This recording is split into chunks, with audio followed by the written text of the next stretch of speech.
start recording so that this can be made available later. All right, looks like people's audio is connected finally. Good. Good morning, everybody. Good morning. Oh yes, I made it so that people couldn't unmute themselves. Sorry, but you can feel free to type into the chat if you have any questions as we go along, or if you'd like to just say hello. We'll be monitoring the chat there. We are recording the information session today. Good morning, Mary. Or if I recognize the last name, that might be Chrissy. Let's see. My name is Alex Durbin. I'm the Center Director for the GradePower Learning in Naperville. I'm Ellen Lucke. I am the head coach of CollegeSearch coaching in Naperville also. Excellent. We are located in Naperville, but we, at least the GradePower does have ability to do remote learning. So if you're at a distance, the information that we share today, of course, is going to be applicable to anybody anywhere in the country or anybody in the world who's liking to come to universities or colleges in the US. And I know you can do some distance. Likewise, we have a robust online program as well, and we can do it as a group or we can do it individually. Excellent. So without further ado, we're going to go ahead and start in on the presentation. Again, if you have questions as we go along, feel free to type them into the chat and we'll be able to monitor any discussion there. And of course, we'll hope to see more people joining us as we go. Let's go ahead and dive right in. So our contact information here is again on the screen. Again, I'm Alex Durbin. We have Ellen Lucke here with us. There we go. So the first thing in our discussion is, you might be wondering why start college searches now. You might have a student who's in their junior year or senior year, or you might have a student who's entering second grade or third grade. At every education level, there's always something that can be done or something that needs to be thought about for students who are planning to go to school at a university level. So there's a lot of work that goes into it. The competition is getting more fierce every year. More kids are applying every year. I know I just heard this week that the University of California system got more applications than they ever have, even during the time of COVID. The costs are increasing, so people need to plan ahead much more in advance.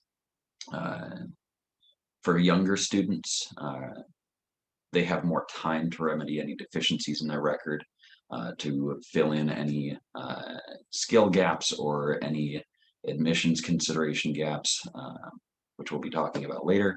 And it's just an investment. The time that you put in now will compound. So the more energy that we put in earlier on, the more outcome you will get later. Anything you would like to add? Well, your question is why start now? Yeah. So what I find interesting is just this week, I had the mother of a 12-year-old contact me to start college planning. Whoa. The first thing I told her to do is maybe relax just a little bit and let your 12-year-old be a 12-year-old for now. But here's some things to think about. I love starting to work, having an initial visit with kids at this time of the year of 8th grade, because I am basically supporting what all of you concerned parents believe. You want your child to get a good GPA and fully engage in high school. And I know, you know, if they can do this, then their choices for colleges are going to be so much larger. So that's why I would love to meet with people at the end of 8th grade. But if you're in 9th grade, we can review how your freshman year went. If you're a sophomore, the stakes start getting a lot higher in your upperclassmen years. So I can really support mom and dad's belief. Really what I'm doing is taking the weight off of your shoulders of having to be the heavy around your child and really support everything that the reasons you're coming to talk to us, because we want your child to be in the very best position this time of the year of their senior year. Or their junior year, because truly your junior will start applying to school ideally in 4 months. And there's a lot we can do in these last 4 months, but it sure is a lot easier if we had started as freshmen. So that's why I say, why start now? Perfect. Thank you. Let's go ahead. Our agenda today, of course, we're going to talk a little bit about, let me see if I can hide this menu. We're going to talk about how to select the right college. We're just going to generally go over some high-level concepts and ideas that people might wish to consider. And again, the earlier you start investigating these things, the more information you're going to have to work with. The application process itself. So as Ellen was talking about, the juniors this year are going to want to start that process no later than, I would say, this coming summer, June, July, August. The applications usually are opening in August, but starting earlier is always going to make the process much smoother. And we're going to talk about the details of that. How to enhance opportunities, especially for younger students, and the elements that go into that. Financial aid, again, just high-level concepts and ideas of what to be paying attention to. The true cost of college and the opportunities that are out there to pay for it. And then finally, we'll touch on some ideas of how GradePower Learning might be able to offer services and support to students getting ready for their academics at the college level.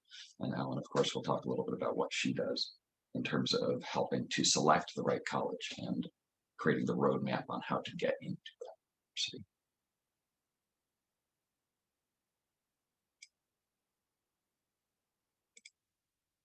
So first, of course, finding the right college. I'll just talk briefly on this part because this is kind of more your purview. Whenever a student comes to me, I get a lot of parents and students from all age groups, elementary and up, asking, what do we need to do to get into XYZ university? Oftentimes Ivy Leagues are on the agenda, or they want to go to a direct admit medical school, which are 7-year programs. You go in as a college freshman, and then they keep you all the way through to the time when you become a doctor, which are amazing programs. What I usually do is I'll point them to various resources, people like Ellen, the internet, friends, family, people who've graduated from those universities, anything that you can get yourself exposed to in terms of gathering information. My favorite resources are College Navigator. If your school offers a Naviance system, those are fantastic places to gather just broad pieces of information. You can get information directly from the universities themselves. Of course, they're going to try to paint themselves in the best light, which is still good. You want to see what they emphasize and how they wish to portray themselves through that information, whether it's a campus visit, talking to an alumni or alumnus, however you say that these days, or whatever information sources they point you to. I typically recommend that you start with 15 on your big list, and then you narrow it down to 7 or 8, as you see here, with 2 kind of reach schools, 3 or 4 match, and 2 safety. Did you want to expand on some of those details with what you know? Yeah. First of all, I'll say just the fact that you're tuned into this event tells me that finding the right college is something that you want to get right. And it doesn't happen by accident, and it doesn't happen with generalized information. So in a program like mine, what we do is create a profile of your student. We look at your body of work. You know, what is right for one student is not right for the next student. And completely different programs and schools can still get these 2 students to the exact same end game, which is graduate school or a nice fit career. So we're going to use qualitative data that we're going to create about your child. We're going to use quantitative data about your child, and that's what is their body of work from high school. what is their SAT score, ACT score, all their scores put together, their class rank if your school does that. And we're going to get a very good idea of what level of rigor your child belongs. That's going to create a smaller group of colleges. In the qualitative data, we're going to do some assessments, and we figure out according to their strengths and their interests, and the family vision for what you want for this child. We're going to figure out what are the best majors for this child. When we put together the quantitative, qualitative, it's going to present a very clear list of choices. So as I said earlier, two students could end up at very different colleges and end up in the same career. So one student may really flourish in a rural, small university, where another student would flourish in an urban, large university. And in the end, they could both be recruited by the exact same company. So it's what's the best fit for your family. I think 15 is a huge, I almost think it's too big these days. And I think too many people are applying to too many schools. It is bogging down admissions departments. And that's why kids are being waitlisted instead of just accepted, because it is so hard in this test optional environment for the admissions departments to truly discern through more students who've ever applied in the history of their school. So I try to, through our process, get you to 8 solid choices by the time we're done with our program. And from that, in the end, or prior to the decision day, I want it to be down to 2 or 3 excellent choices where I will help you decide what's the tipping point. And most often it is finances. So there's a lot to finding the right college. You don't just start looking at it this time of the year of senior year and easily end up at your best choice. It can still be done, and it's done every single year. It's just now it's a sprint instead of a leisurely walk. Exactly. Mhm. And we'll touch on a lot of those things Yeah. on the next couple of slides. I see Mary has a question about those top lists and how to evaluate the comparison tools. When I'm looking at those top 50 lists or top 100 lists, I always take them with a little grain of salt, because of course they're having their own evaluative measures. The resources that you see on the screen here, College Navigator and the Naviance, they're going to give you just raw data a lot of the time. And I like to look at that myself as like, how big is the program that I'm looking for if I am looking at like biology majors? How many students at this university major in biology? If there's like 6 or 7 students total, I can make an inference that that's probably not a very robust or rigorous program. But if there's 200 or 300 or even more, relative to the size of the college, then what that proportion looks at, like, that can give us some information to make an inference about the resources that the school is dedicating to that program. So that's one way that I add some little bit more depth to the analysis of how do you pick the right college with the comparison tools, and like filter through those top lists as we actually look at the data from the schools as well. What I found is the best list. They need to define what does best mean. There's a lot of bias built into these best. The designer of this measure could love the coastal schools. The designer of this could love private schools, or maybe they're alumni of certain schools. I've never found a best of list that I found to be truly accurate for all. What I would prefer to do is find out on your scale, what evaluators are you using to decide what is best, and then we go backwards. For instance, if your child wants to be an architect, and they want to work at a top firm, go find the top firms, look through LinkedIn and find out where those people went to school. Those are the best schools. So that's how I did it with my family originally. We worked it completely backwards. We worked it from the end game. What are we trying to achieve here?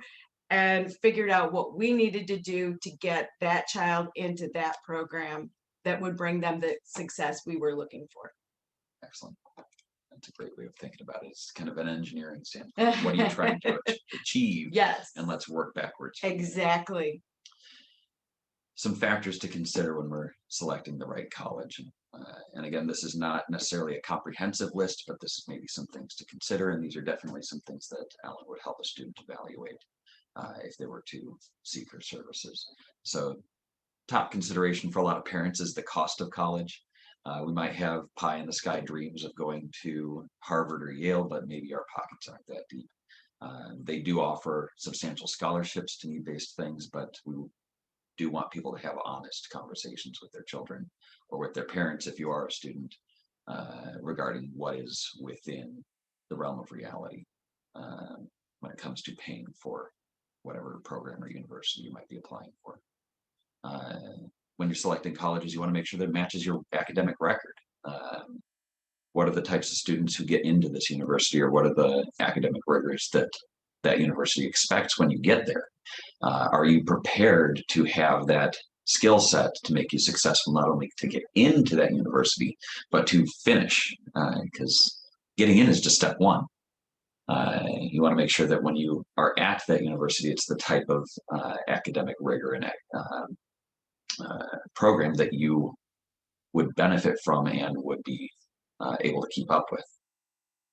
Location, of course, as you were saying, rural, urban versus small versus big, near home. Some people just can't wait to get away from home.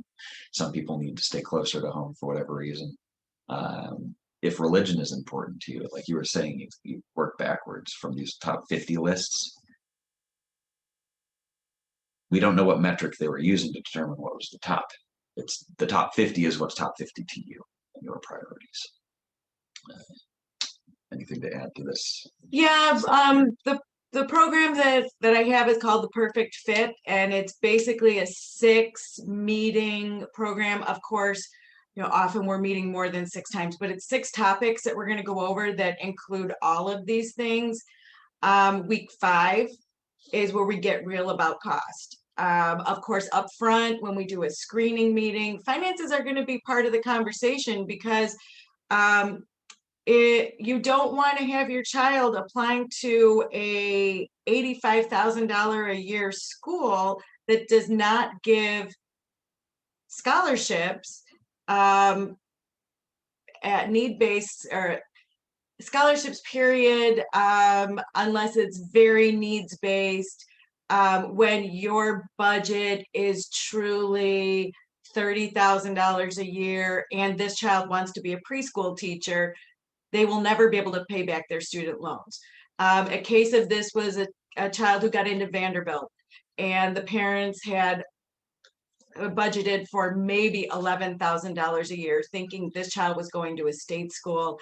And when we put it all on paper, I'm like, yes, it would be really neat for you to have a degree from Vanderbilt, but a preschool teacher will never earn more than $36,000 a year. So why would you want this type of crushing debt as you walk out the door? That student ended up going to a state school in the state of Illinois, graduated, had 11 job offers, has graduated with no debt, and is buying a house this year. So it was a really great choice that she in the end was very happy with. So what I got from that is that one of the tangential benefits from having a true plan when you go in with the end game in sight is not just getting into the right college, but having a better end point, right? Like once you're done with college, your trajectory there is so much better. Let's have a real view of what this is going to look like. Excellent. Other factors to consider, of course, is the major. What do you intend to study? And again, with the end game in sight, that can really define that. If you look at the people who are successful in the career that you wish to be in, what did they major in? Sometimes what I see a lot of it with the students who come to me is they want to be engineering or medicine majors, and the careers that exist, there isn't a major for that yet. So what would you? True. Yeah. What would you recommend in a case like that? Well, if there's not a major for that, we look at what are the skill sets that you're going to have to know to do this career, or people who do that career already, where did they go to school? What programs did they study? And then we get an idea of what are the innovative schools. You know, if you expect to be in the tech industry, there is a definite list of schools you want to attend or move towards. If you want to be in finance, that's a very broad field, but depending on what part of finance you want to be in, you definitely would pick the East Coast versus the Midwest, because I know companies recruit for different roles in different parts of the country. So again, working it backwards. Awesome. And then, of course, other things that you see here, opportunities that the schools provide, internships, undergraduate research, which is kind of rare. I think it's becoming more common that undergraduates are getting their hands on some research and direct Absolutely. help with professors. Study abroad is important to a lot of students. Job placement, of course, is important.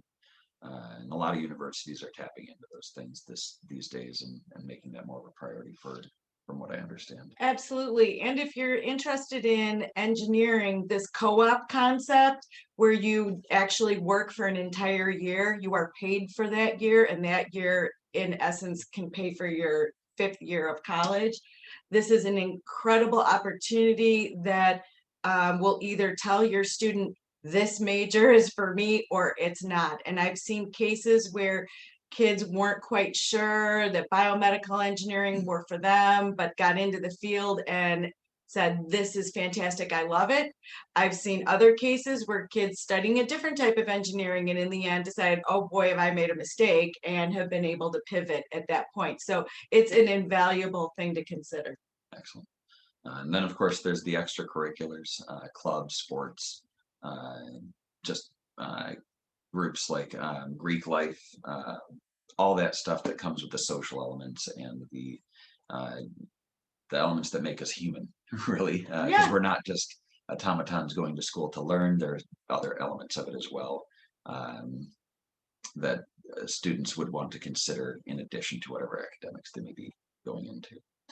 And then, of course, the final thing is if the college was recommended to you, maybe you'd never heard of that college before, but somebody simply recommended it, that might be worth considering.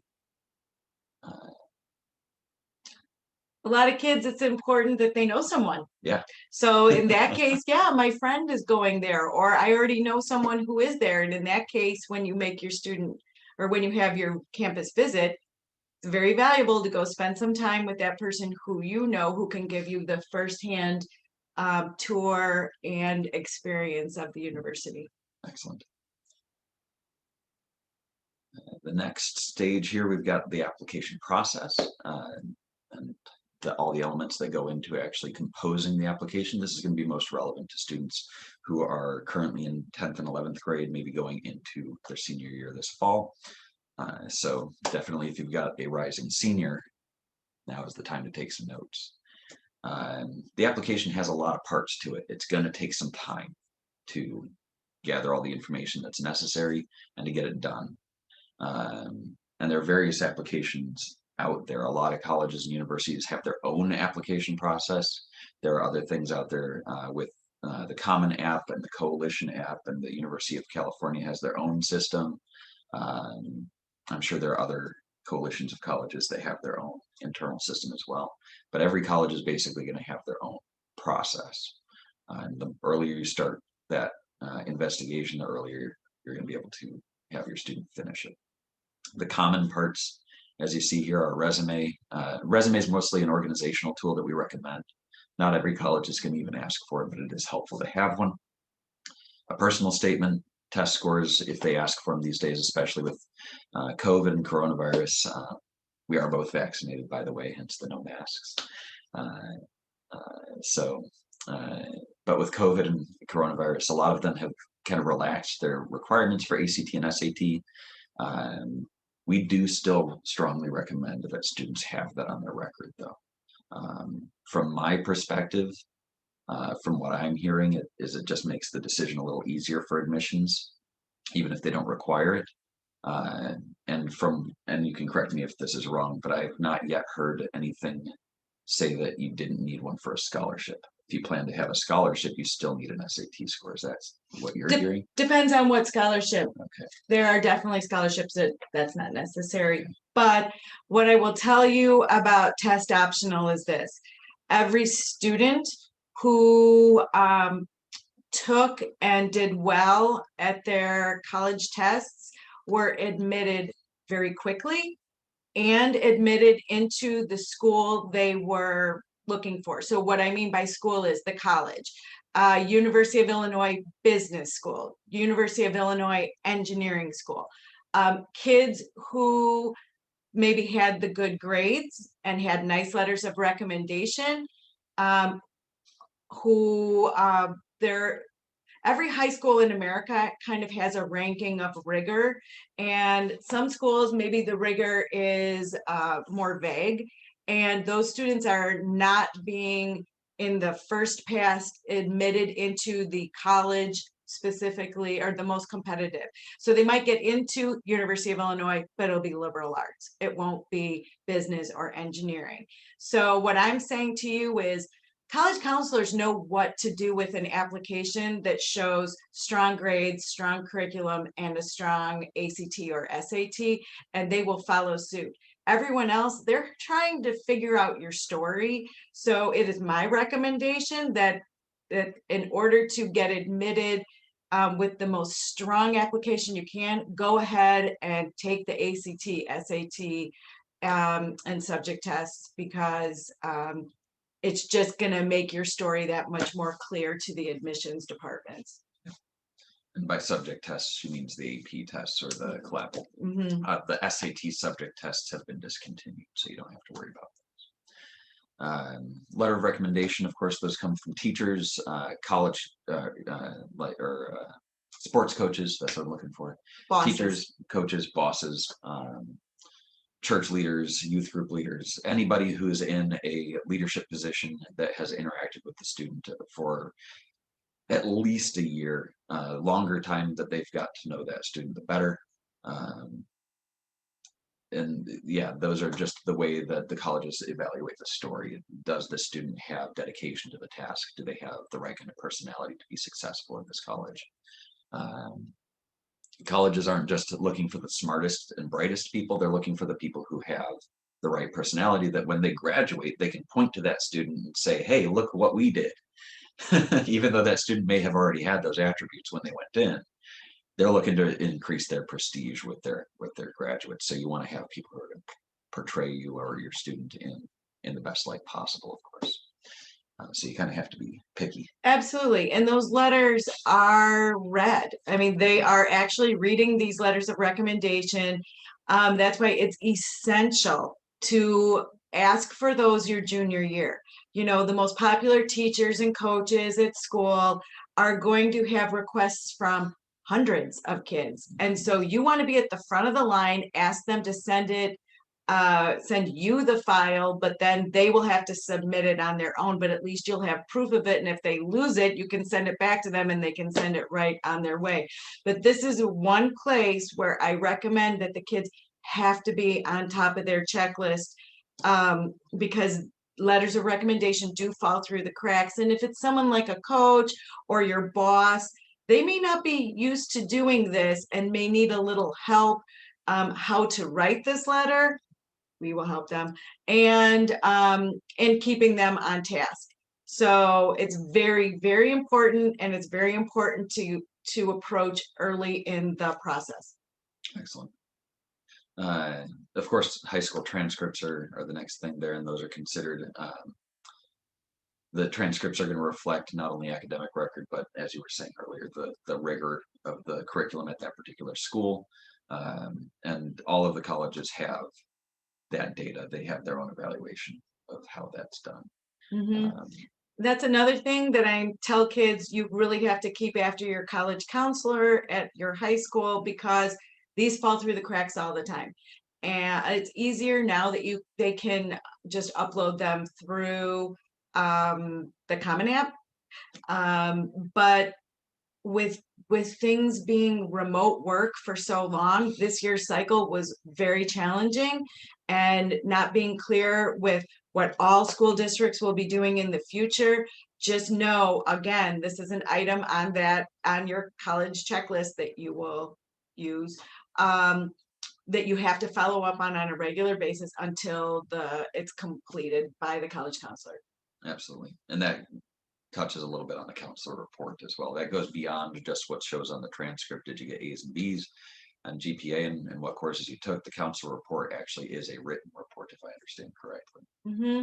Yeah, and it's kind of just verifying to the college that you are not a behavior problem, and that you're graduating in good standing.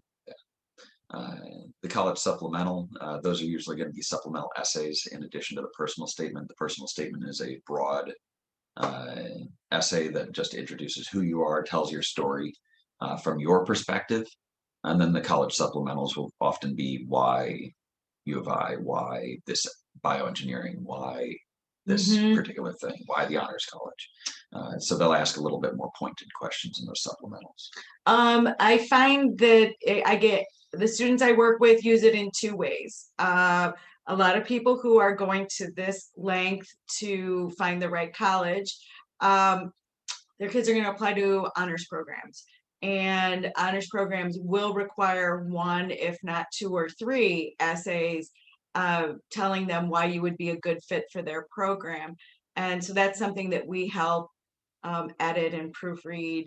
The other use of this would be in a situation where maybe you are, this is your stretch school and you have to explain why you belong at this school, and maybe explain some of your deficiencies and explain how you have momentum. Someone who maybe didn't start strong but figured it out as they went on. And schools love that because they expect your momentum will continue into their college.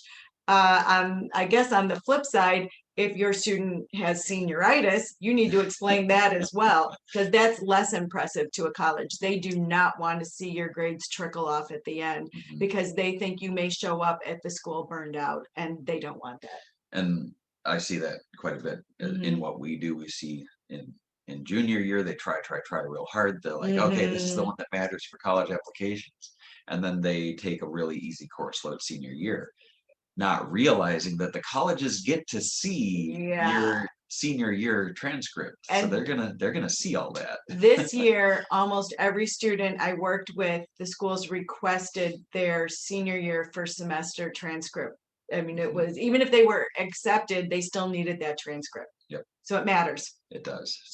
Seniors still need to try quite hard because colleges can change things if they see that you're slacking off in that final semester. And mom and dad know this, so we're just your support system to remind them. Their mom and dad aren't crazy. They know what they're talking about. Exactly. The next thing here, these deadlines, as you see here, they're kind of general and they may shift from one university to another and even year to year, but this is generally what we'd be looking at in terms of college admission deadlines.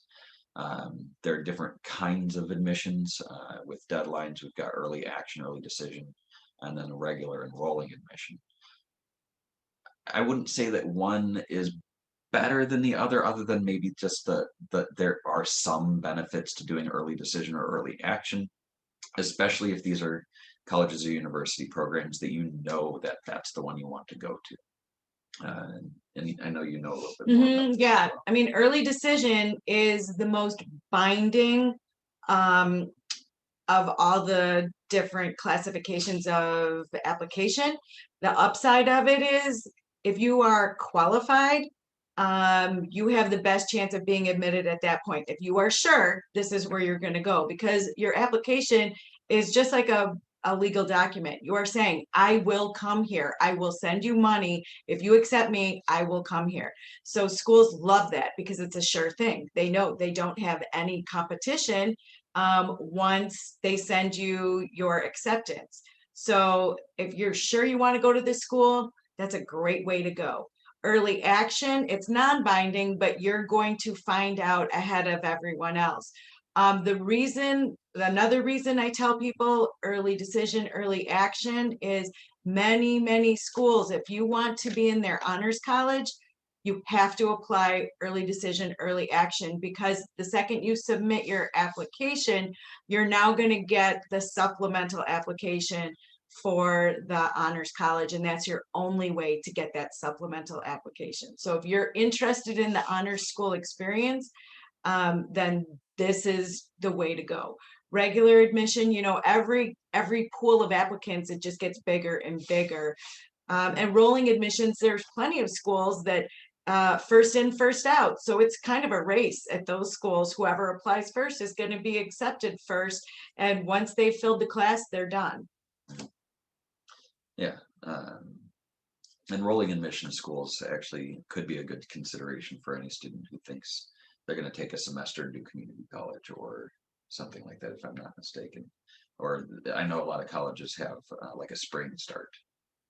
Yeah, you're right. Well. You know, a lot of schools, because of COVID, have all different matriculation dates. Mm-hmm. So these dates are if your student is going to be doing the traditional track of starting the fall after their senior year is done. But a lot of the days, especially with COVID, it's not unusual to take a year off and do study at a local community college or do some work or do some volunteering. Yeah, and side note, I have plenty of thoughts on that and plenty of good advising to do if that is something you think you might be interested in. Yeah, it is not as uncommon as you might think it is. It's such a great pathway that is your pathway, at least where we live here in the Naperville area. Our community colleges are fantastic, and they are direct admit into engineering at U of I and Northern. Business, it's a direct pathway to DePaul and so many other schools. So it's a wonderful economical. Yeah. We're kind of lucky here in the Naperville area, the DuPage County area. I know some of my students live in the northern parts of the suburbs as well. So they may have some ties to College DuPage, and that's the one you're referring to. That's what I'm referring to, but they're not the only excellent junior college out there. I work with a student at Prairie State. The connections they have are connections that I didn't even know about to programs that are spectacular. So I feel like I've learned so much as an advisor. So if that's something that you might be interested in, we have a lot to offer. Yeah, and as far as the question here goes, what about gap years? Do we recommend them? Why or why not? That's going to be on a personal basis, I think. And again, what your end game kind of looks like. What do you hope to achieve, and what kind of person do you hope to be in 5-10 years? I did a year of service myself, and I'm biased in that regard. I would recommend it to anybody. Several of my tutors here that I've hired have done years of service through their various motivations and reasons. I did mine after my undergraduate, so I did my bachelor's degree, did a year of service, and then my master's. That was my path, and that just worked for me. I know people who did it in the middle of their bachelor's degree. I know people who did it before their bachelor's degree. It really just is a personal choice. Where you find yourself and what your priorities are. I think there's a lot of benefits to gap years. One of my children desperately wanted a gap year. He was so burned out from high school. He functioned at a very high level, ran on that treadmill, graduated fantastic, and then said, I need a break. But in our family, we weren't the take a break type of household. We had budgeted for our children to go to 4 years of college in 4 years. And it seemed like a crazy idea to me. So we made him continue, which in looking back, yes, he graduated in 4 years with a degree from a great school. But guess what? He was burned out and he had to change his major. And then we ended up he went to graduate school for what he should have studied in college. So in the end, it cost us a whole lot more money than it should have cost. But the problem with gap years at this exact time in history is opportunity. So for the past year, there were no service programs you could go on. There was no travel abroad. There were no internships. Right. So there weren't even jobs for kids. So our recommendation last year was do not do a gap year now. do it down the road. If you want to pull back, take a lighter load at a junior college. But a gap year is not going to benefit you. You're not going to come out of it with any of the things that generally people hope to achieve. This year, maybe a little bit better, but you're still not going to travel abroad. And most of the service programs are not up and running right this minute. So you don't have that. There are more jobs. So if you want to work and make money, there's a whole lot more of that available this year than last year. But it's still not the gap year that we all pictured even 3 years ago. Right. Yeah. So that's my thought on gap years right now. Excellent. The slide that you see in front of you here is you're welcome. The slide that you see here is just some data on early admissions to some of the Ivy Leagues, the more selective universities. As you can see, the students who applied early decision, early action got accepted at higher rates. I think that there might have been some biases in the data, but this is maybe something to consider if you're applying to more selective universities, which a lot of our students might be considering. Is that if you do choose to go to a selective university, or at least apply to one, you should probably have the idea that you're going to apply early decision, early action. Definitely. The application is, as we've kind of been mentioning, I think we might be able to breeze through this one because we've kind of touched on it a little bit. You want to show your dedication, that there's continuity in your activities. I talked to a lot of my incoming 7th, 8th, and 9th graders about what they're going to be doing in high school in terms of their band, sports, clubs, outside of class activities. If they're in Boy Scouts, Girl Scouts, if they're in any kind of student leadership type of thing. These are the types of things that colleges are going to be asking about that show that personality, those things that don't show up on the high school transcripts directly. You don't, and one of the biggest things that I hear from college administrators and admissions people is that they don't want people who are just checking the box. They can kind of tell when they read the personal statement what your priorities are.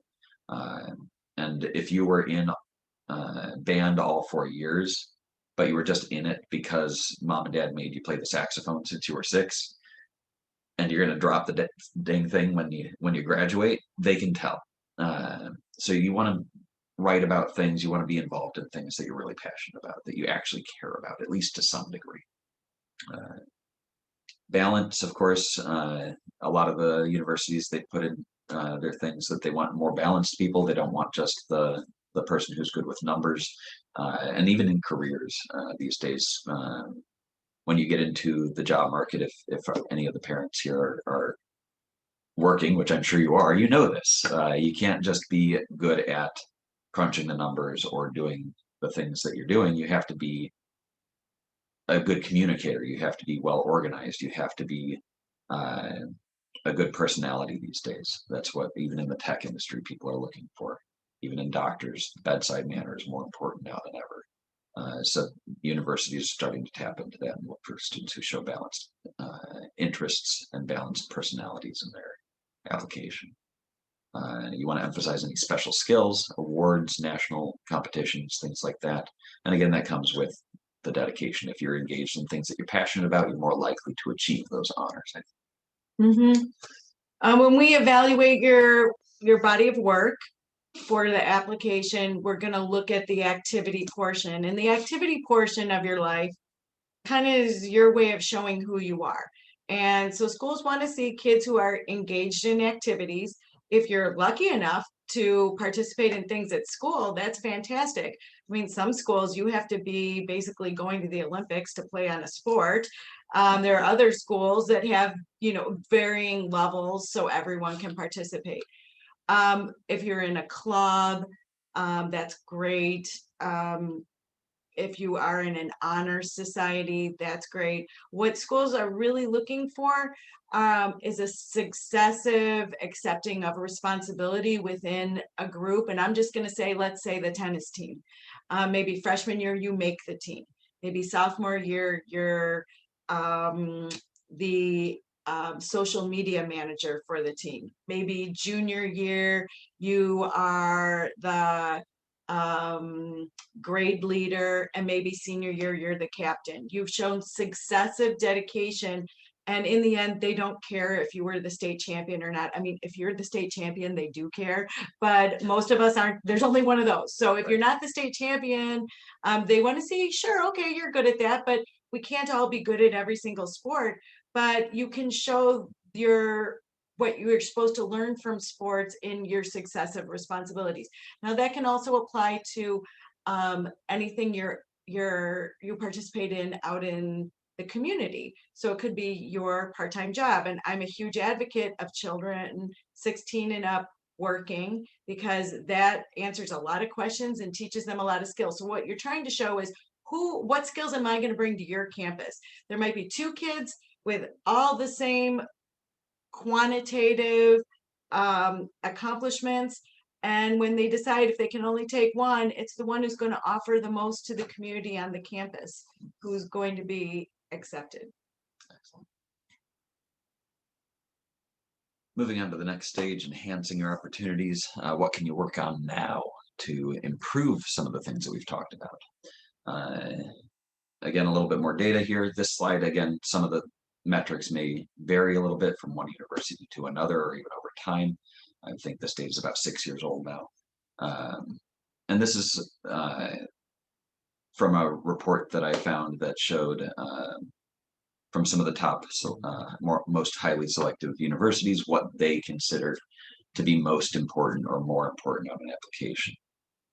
Grades in college prep courses I understood to be things like honors classes, AP classes, those core curriculum things, English, math, science, that are going to really be preparing students to think critically and be prepared for a college course.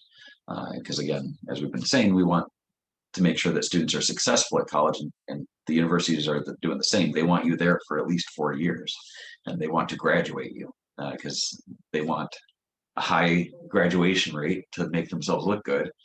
And they want you to be there for 4 years and spending 8 semesters of tuition. And they want you to have a really successful career so you can become an alumni donor. Exactly. It's all about making the money. Yeah. The thing on this slide that I would say is different today, I mean, of course, when people say what's the key to getting into the best schools, it's take super hard classes and get really good grades. There you are. That's it. That's really the most important part of it.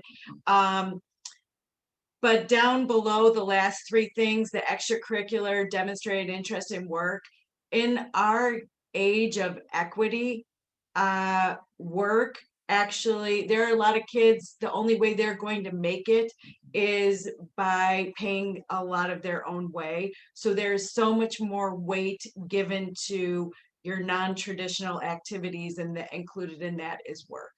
Exactly. Yeah.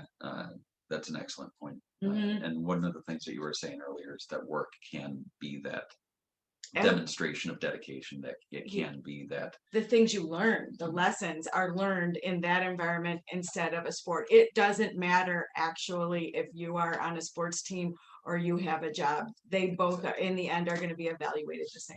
Yeah, that actually reminds me of a student that I worked with a number of years ago on his applications. He got into every school he applied to. He was applying to Kelley School of Business, U of I. He was a business major. I think he ended up going to the Kelley School of Business because why wouldn't you? Yeah, sure. Yeah. But his essays were about him working at the pizza place, Giordano's. And he started as a dishwasher. Then he was a table busser. Then he was the kid. They never made him a waiter because he had to be. They served alcohol, right? But he was the guy at the door, the host.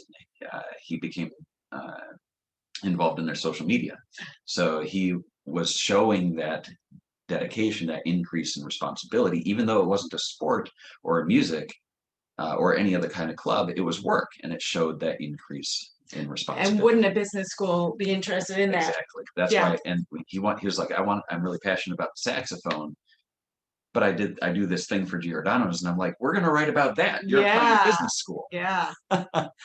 So those are definitely things to consider. And again, that's maybe something to consider as well, is what kind of program are you applying to, and what elements in this do you want to emphasize in your application essays? Those are things that a lot of students might wish to consider. What elements can you control? because of course a lot of things in these days are out of our own control. You can, of course, as we've been talking about, select the colleges. You don't have to apply to what your friends are applying to unless that's, of course, important to you. You want to pick the colleges that you're applying to based on the factors that you will get you to your end game. You can control how you present yourself on your resume, your references, your essays, by who you select to write your references, what you write into your essay and emphasize, by what activities you select to be engaged in. The way that you present yourself is basically what you've been doing up until now. You can control your remedying of weaknesses. If you've got a younger student in elementary or middle school, it's not too early to be thinking about these things. If they're struggling in school, or maybe even if they're just doing average, if they're getting A's and B's, but they're not planning on taking any honors classes, or they're interested in music, but they're not fully engaged in it. Maybe they can find a different activity, whether it's continuing in music or finding something else, something that's really going to not only flesh out their resume and college applications, but something that's really going to drive them and motivate them to do well and to succeed in the things that they're doing. Because that's, as parents, that's what we hope to achieve, right? As parents and educators, we want to make sure that students are thriving and doing things that give them life. Yeah. So younger students, that's definitely one of the things that I would emphasize to them. And then, of course, test scores. Cultivating relationships with references. This is a big struggle point for a lot of the students that I talk to, is they don't have strong relationships with any adults in their community, whether it's a coach or a teacher. They may have a friendly relationship, but like, I did wrestling all 4 years in high school, but I don't think Coach Rudiger knew who I was. There were like 60 guys on the wrestling team, and he didn't know me from Adam. Like, right. And he's the head coach, so he only interacted with like the top Right. wrestlers. Right. So cultivating those relationships early on and finding people, again, in your activities, in your community, in your life, that are going to be able to serve as kind of that mentorship role. So there's that tangential benefit that they're going to be able to shape and drive the student to do higher and higher things, and maybe give them those opportunities to show that dedication, but then ultimately become a good reference. Anyway, I'm philosophizing a little bit there. And then finally, test scores. As we've mentioned, ACT and SAT test scores are still important. School test scores, state level test scores, all those types of things can show that increasing level of performance that colleges are looking. It's all about creating a narrative when doing the evaluation. Anything to add? In our program, depending on where your student's at. So if you're a junior about to apply, part of what we do is pick out any remedies that need to happen and help your student achieve that. I have a student this year who, and part of what we do is show your student, this is where you're at with the body of work you just gave me. These are the schools that you could go to. How do you feel about that? Do you feel comfortable? Are you pleased with that? Then you have no remedies. But if you really identify as somebody who would rather go to a different set of schools, what specifically do we need to do to get you there? And I had that case this year with a student.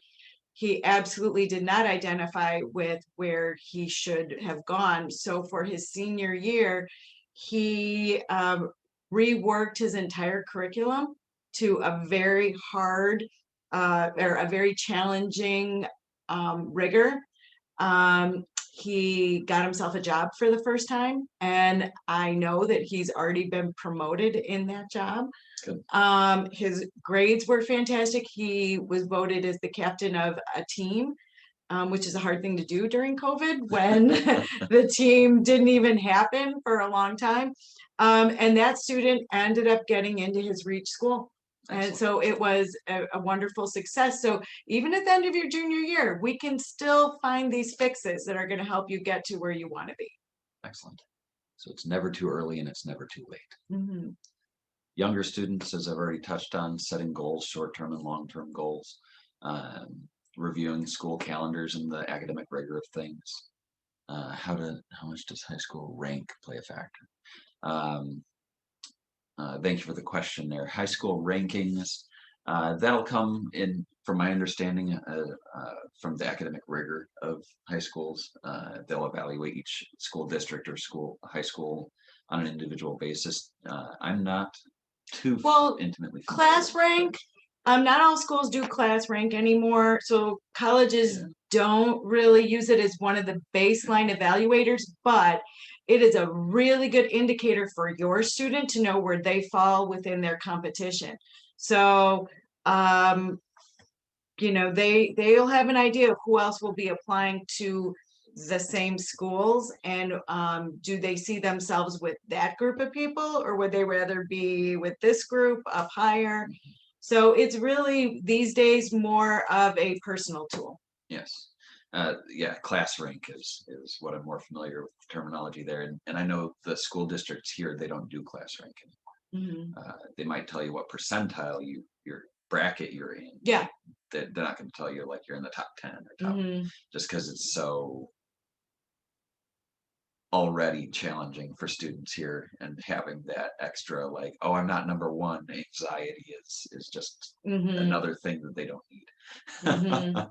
So I often tell students that ask me about that not to worry about it. As long as you have a strong GPA, don't worry about, oh, my friend has a 4.6 on a 4.0 scale. As long as you have mostly more A's than B's, you're probably going to get into the college that you want to get into, and into the program you want to get into. Of course, do the best you can and take the most rigorous courses you can, but don't worry about how, like, if you're number one in your class. Like, it's not as important as you think it is. It really isn't, because I've worked with kids who are valedictorians and they don't get into their first or second or third choices because their high school wasn't as rigorous as kids applying from harder schools. Exactly. It's easier to be valedictorian at inner city Chicago school than it is at Naperville North. Like it's just you can't compare the two. Let's see, battery's running low. I need to plug in. All right. Younger students, of course, set goals short term and long term, depending on the age of the student, of course. And we would, if you were doing services with either myself or with Alan, we would be able to speak directly to what each age group would want to be doing there, unique to each student and what their objectives are. Reviewing the school calendar, again, selecting the right kinds of courses from one year to the next, setting reach goals, even in high school, even in middle school. Do you want to get into the Excel math? Do you want to get into the honors English? Not only do you want to, but can you manage it when you get in? If you're seeking supplementary resources like my own services at GradePower, we can help you get into those courses, but we also want to make sure that your student's going to be successful when they get there, which is oftentimes what parents, they think, okay, we need to take this test to get into the accelerated middle school program. But okay, if I need to prepare for the test, shouldn't I also be preparing for the curriculum, right? Because if my student can't get in to that level of curriculum without help, well, maybe they're going to need help when they're in the curriculum as well. Yeah. So those are definitely longer term goals that younger students should be thinking.